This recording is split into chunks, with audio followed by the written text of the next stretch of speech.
Welcome to It's Rafiq. In this video I am going to explain how we can convert an octal number to decimal. In previous video I have already told what is an octal number. An octal number is a number which have only 8 digits বা base 8. Octal number only 8 digits থাকে from 0 to 7 and suppose we have a number 532. এইটো এটা octal number হয়, এইটো numberক আমি decimal numberত convert কৰিব লাগে।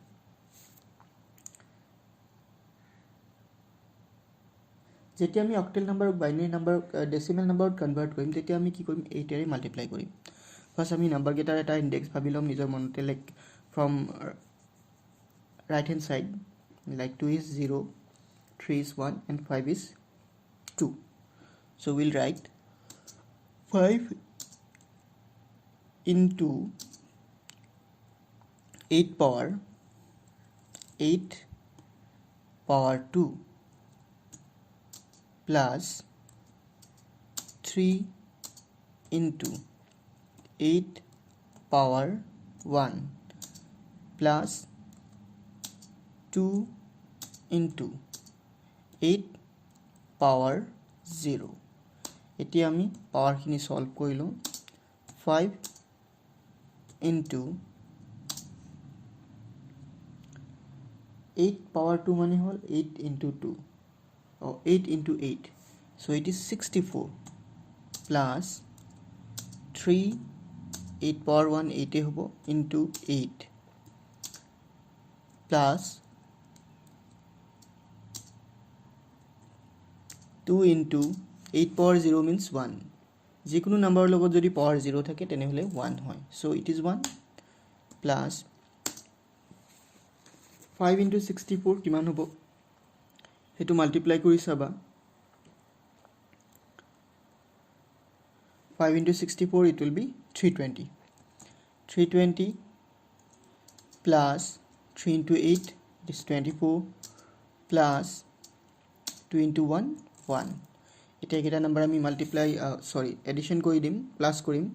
Plus কৰিলে আমি পাম 4 plus 1 5, 2 2 plus 4 means 345 equal 345.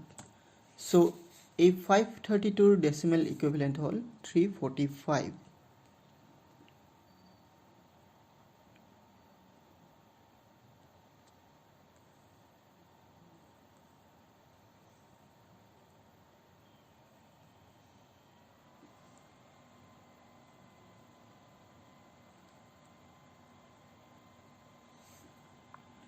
Sorry, I have did one mistake here. 2 into 1 it is 2, so it is 5 346. so আমি এনেকৈ যিকোনো অক্টেল নাম্বাৰক ডেসিমেল নাম্বাৰত কনভাৰ্ট কৰিব পাৰো। এতিয়া বেলেগ এটা এক্সাম্পল আমি চাও। সাপোজ আমাৰ নেক্সট এক্সাম্পলটোত আছে 2 7 and 0. এইটো এটা অক্টেল নাম্বাৰ হয়, ইয়াক আমি ডেসিমেলত কনভাৰ্ট কৰিব লাগে। so same way 2 into 8 power 2 plus 7 into 8 power 1 plus 0 into 8 power 0. so আমি এটো লিখি লম, তাৰ পিছত আমি সলিউশন কৰিম, সলভ কৰিম। so 2 into 64 হ'ব, তাৰ পিছত নেক্সট টাইম 7 into 8 হ'ব আৰু 0 লগত যিকোনো নাম্বাৰ মাল্টিপ্লাই কৰিলে আমি কি পাওঁ 0 পাওঁ, so it is 0.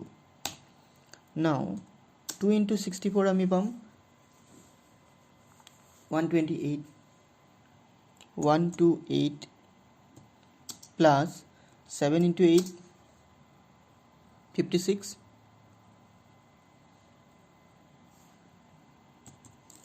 এতিয়া আমি গিটা নাম্বাৰক প্লাস কৰিম। 8 plus 6 how much?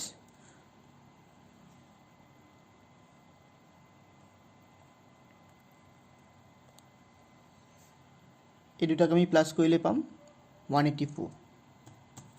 so এইটো হ'ব 270 এৰ ডেসিমেল ইকুইভ্যালেন্ট। এতিয়া যদি আমাক উল্টাটো কৰিব লাগে, মানে আমি কৰিব লাগে decimal to octal.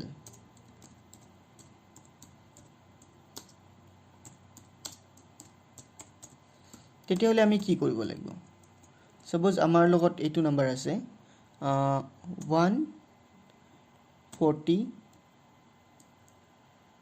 জাস্ট এইটো নাম্বাৰই আছে তেতিয়াহ'লে আমি কেনেকৈ কৰিম এইটো মেথডত আমি কি কৰিম আমি ডিভাইড কৰিম 8 ৰে যেতিয়া আমি অক্টেলৰ পৰা ডেচিমেল কৰোঁ তেতিয়া মাল্টিপ্লাই কৰিম 8 তে আৰু যেতিয়া ডেচিমেলৰ পৰা অক্টেল কৰিম তেতিয়া আমি যেতিয়া আমি ডেচিমেলৰ পৰা অক্টেল কৰিম ডিভাইড আৰু যেতিয়া আমি অক্টেল টু ডেচিমেল কৰিম তেতিয়াহ'লে মাল্টিপ্লাই সো ফাৰ্স্ট আমি ডিভাইড কৰোঁ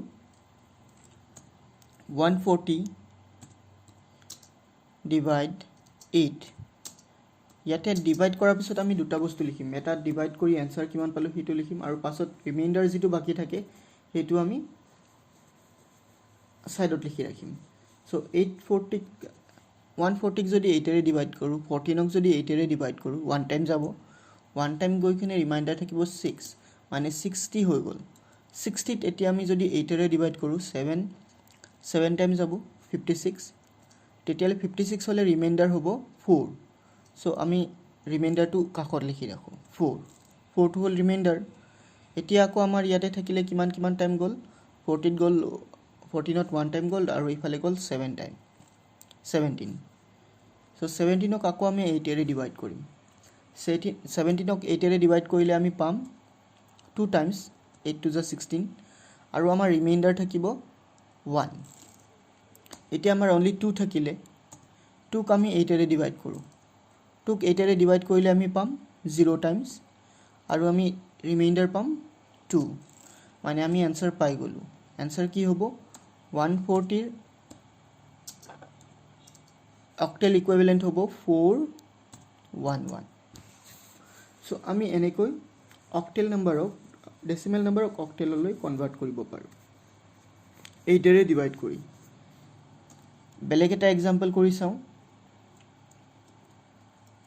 সাপোজ আমাৰ লগত প্ৰিভিয়াস নাম্বাৰটো আছে যেটো আমি 346 যেটো আমি মানে অক্টেললৈ কনভাৰ্ট কৰিছিলো ডেসিমেল অক্টেলৰ পৰা ডেসিমেল কনভাৰ্ট কৰিছিলো 346 এইটো নাম্বাৰক আমি ডেসিমেলত অক্টেলত কনভাৰ্ট কৰিব লাগে অলৰেডি ডেসিমেলত আছে আৰু যেতিয়া ডেসিমেলত নাম্বাৰ এটা দিয়া থাকিব তাত কি থাকিব তলত 10 লিখা থাকিব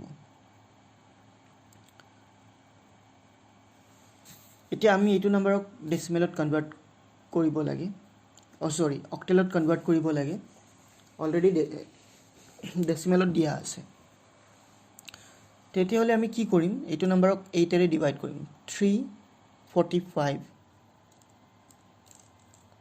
so it is 46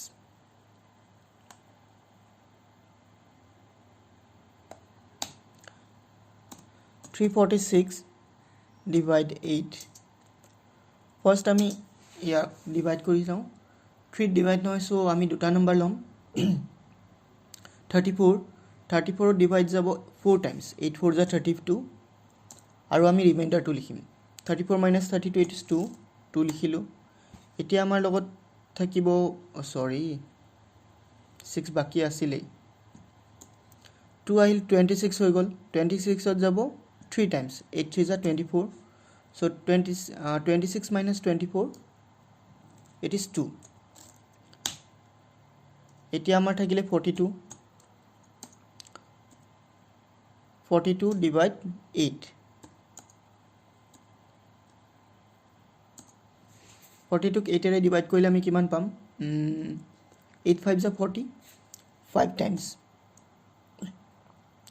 5 টাইম পালো আৰু 42 minus 40 it is 2 থাকিলে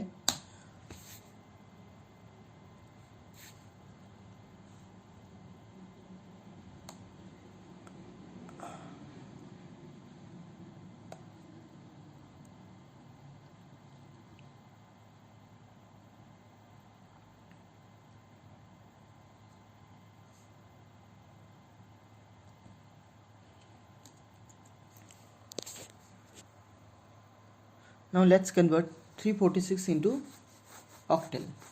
So we have 346 of লিখি লও ফার্স্ট 8 ৰে ডিভাইড কৰিম ডিভাইড কৰিলে 34 আছে 34 ক যদি আমি 8 ৰে ডিভাইড কৰো তেনে হলে কিমান টাইম যাব 4 টাইমস যাব 4 টাইমস গলে 2 ইয়াৰ 6 ৰ লগত আহিলে means এটো 26 হৈ গ'ল 26 ক আকৌ যাব 3 টাইমছ 3 টাইমছ হলে হ'ব 24 আৰু ৰিমাইন্ডাৰ আমি পাম 2 নেক্সট আমাৰ লগত আছে 43 ক আমি আকৌ 8 এৰে ডিভাইড কৰিম 8 এৰে ডিভাইড কৰিলে আমি পাম 5 টাইমছ গলে কি হ'ব আমাৰ ৰিমাইন্ডাৰ থাকিব 3 means 43 minus 40 it's 3 আকৌ আমাৰ নেক্সট টাইম থাকিলে 5 ক আমি 8 এৰে ডিভাইড কৰিলে আমি পাম आंसर 0 টাইমছ আৰু আমি ৰিমাইন্ডাৰ পাম 5 সো আমাৰ आंसर হ'ল 346 ইকুৱেল আমি आंसरটো সদায় তলৰ পৰা লিখো ওপৰলৈ সো 532 সো এনেকৈ আমি যিকোনো decimal number octalলৈ convert কৰিব পাৰো I hope you have understood how we can convert a octal number into decimal and decimal into octal. In previous video I have already explained how we can do it from octal to decimal, octal to binary and binary to octal. Octal or পৰা binary কৰা আৰু বেছি easy হয় যদি চোৱা নাই previous video to চাব পাৰা. Thank you for watching. See you in a new video. Till then take care and bye.